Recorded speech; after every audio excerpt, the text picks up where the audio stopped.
Welcome back. So we're still with Harriet Jacobs in her narrative, Incidents in the Life of an Enslaved Girl, written in 1861. I'll jump back in. A small shed had been added to my grandmother's house years ago. Some boards were laid across the joist at the top, and between these boards and the roof was a very small garret, never occupied by anything but rats and mice. It was a pent roof covered with nothing but shingles according to the southern custom for such buildings. The garret was only 9 feet long and 7 feet wide.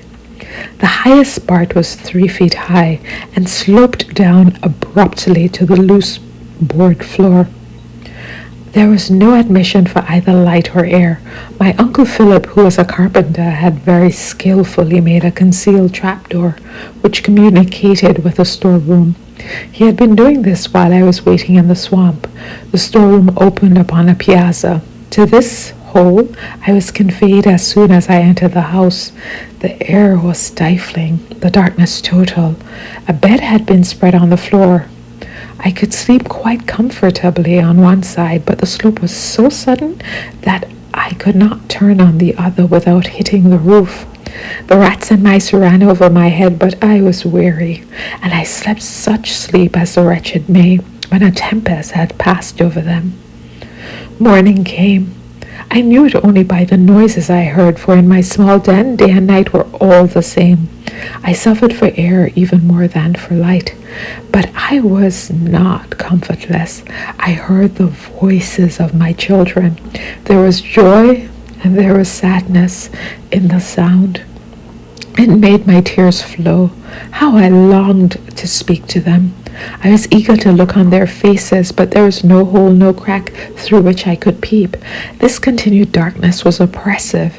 It seemed horrible to sit or lie in a cramped position day after day, without one gleam of light. Yet I would have chosen this rather than my lot as a slave, though white people considered it an easy one, and it was so compared with the fate of others. I was never cruelly overworked. I was never lacerated with the whip from head to foot. I was never so beaten and bruised that I could not turn from one side to the other. I never had my heel strings cut to prevent my running away.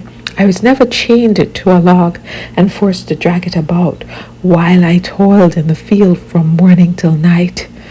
I was never branded with hot iron or torn by bloodhounds. On the contrary, I had always been kindly treated and tenderly cared for until I came into the hands of Dr. Flint. I had never wished for freedom till then. But though my life in slavery was comparatively devoid of hardship, God pity the woman who's compelled to lead such a life. So I'm glad she sees her relative privilege, but I'm glad she also points out that slavery is always bad. My food was passed up to me through a trapdoor my uncle had contrived, and my grandmother and my uncle and my Aunt Nancy would seize such opportunities as they could to mount up there and chat with me at the opening. But of course this was not safe in the daytime. It must all be done in darkness. It was impossible for me to move in an erect position, but I crawled around my den for exercise.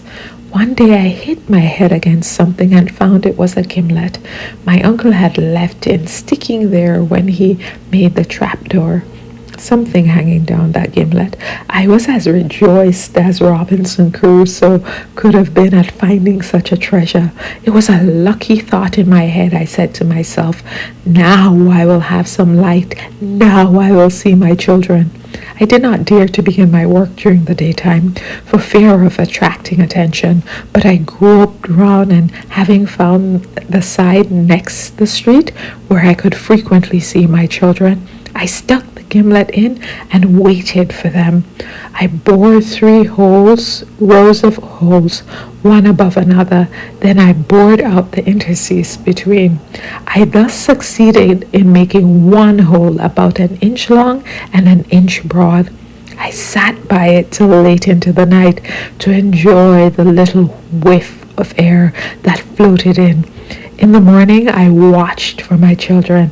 The first person I saw in the street was Dr. Flint. I had a shuddering, superstitious feeling that it was a bad omen. Several faces passed by. At last I heard the merry laugh of the children, and presently two sweet little faces were looking up at me, as though they knew I was there and were conscious of the joy they imparted. How I longed to tell them I was there. My condition was now a little improved, but for weeks I was tormented by hundreds of little red insects, fine as needle's point, that pierced through my skin and produced an intolerable burning.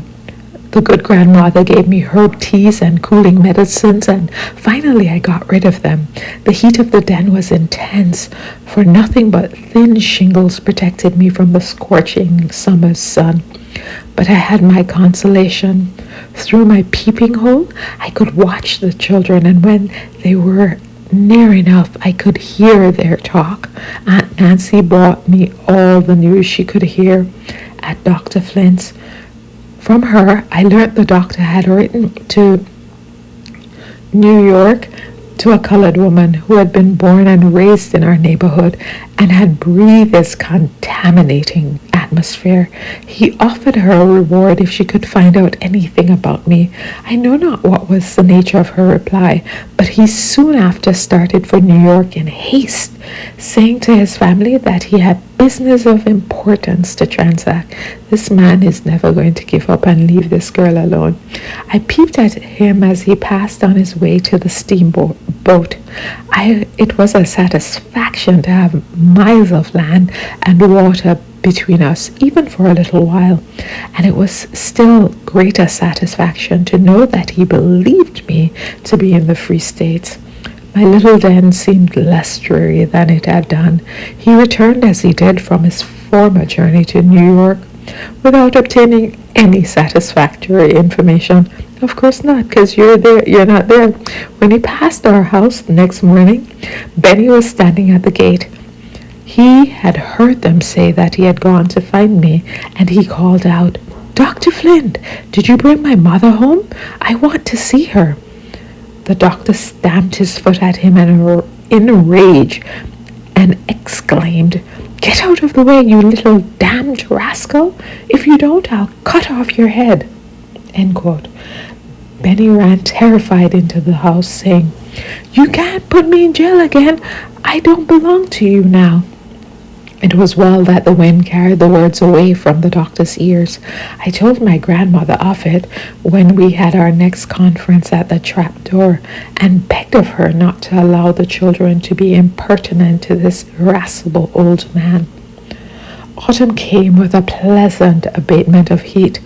My eyes had become accustomed to the dim light, and by holding my book or work in a certain position near the aperture, I contrived to read and sew. That was a great relief to the tedious monotony of my life. But when winter came, the cold penetrated through the thin shingle roof, and I was dreadfully chilled.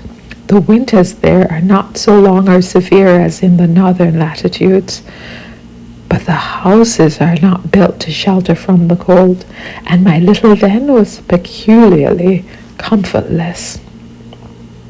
The kind grandmother brought me bedclothes and warm drinks. Often I was obliged to lie in bed all day to keep comfortable, but with all my precautions, my shoulders and feet were frostbitten. Oh, those long, gloomy days with no object for my eyes to rest upon and no thoughts to occupy my mind except the dreary past and the uncertain future. I was thankful when there came a day sufficiently mild for me to wrap myself up and sit up at the loophole to watch the passers-by. Southerners have the habit of stopping and talking in the streets, and I heard many conversations not intended to meet my ears. I heard slave hunters planning to catch some poor fugitives. Several times I heard allusions to Dr. Flint, myself, and the history of my children who perhaps were playing near the gate. One would say, "I would move my little finger to catch her as old Flint's property." Another said, I'll catch an N-word for the reward. A man ought to have what belongs to him if he's a damned brute, end quote. The opinion was often expressed that I was in the Free States. Very rarely did anyone suggest that I might be in the vicinity. Had the least suspicion rested on my grandmother's house, it would have been burned to the ground. But it was the last place they thought of. Yet there was no place where slavery existed that could have afforded me so good a place of concealment. Dr. Flynn and his family repeatedly tried to coax and bribe my children to tell something they had heard or said about me. One day the doctor took them into a shop and offered them some bright little silver pieces and gay handkerchiefs if they could tell where their mother was. Ellen shrank away from him and would not speak, but Benny spoke up and said, Dr. Flint, I don't know where my mother is. I guess she's in New York. And when you go there again, I wish you'd ask her to come home, for I want to see her. But if you put her in jail or tell her you'll cut her head off, I'll tell her to go right back. And this is where we stop. So yeah, we see her living in, I just had to read through that, living in this, that's not even an attic, that is like 9 by 7.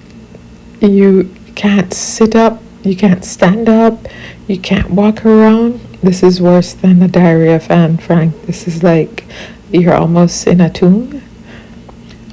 But for the love of freedom, she endured all of that. So tell me what you think. Thanks for listening.